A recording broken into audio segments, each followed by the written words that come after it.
ایک چڑیا اور چڑا درخت کی ایک شاخ پر بیٹھے تھے۔ انہیں دور سے ایک انسان آتا دکھائی دیا۔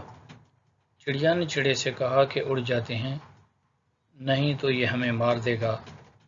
چڑا اس کی بات سن کر حیران ہوا اور چڑیا سے کہنے لگا کہ بھلا ہو آپ کا، وہ ہمیں کیوں مارے گا؟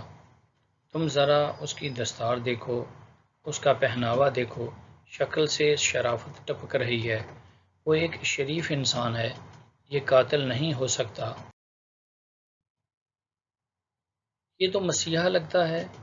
جب وہ شخص قریب پہنچا تو اس نے اپنی تیر کمان نکالی اور چڑا مار دیا۔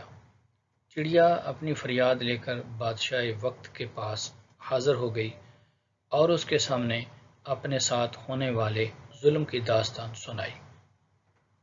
بادشاہ وقت نے شکاری کو گرفتار کرنے کا حکم دیا، لہذا شکاری کو طلب کیا گیا۔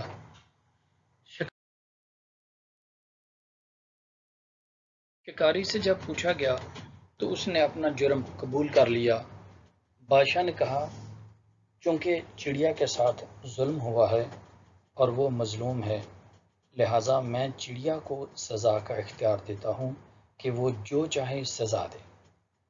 چڑیا نے کہا کہ اے بادشاہ سلامت، اگر آپ نے مجھے سزا کا اختیار دے ہی دیا ہے تو پھر اس شکاری کو بول دیا جائے کہ اگر یہ شکاری ہے تو پھر لباس بھی شکاریوں والا پہنے، شرافت کا لبادہ اتار دے۔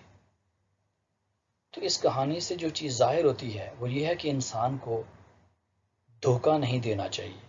انسان لوگوں کو کچھ ظاہر کرتا ہے لیکن اندر سے وہ کچھ ہوتا ہے، لہذا وہ بیس شرافت کا پہن کر لوگوں کے ساتھ دھوکہ کرتا ہے، لوگوں کے ساتھ ظلم و زیادتی کرتا ہے۔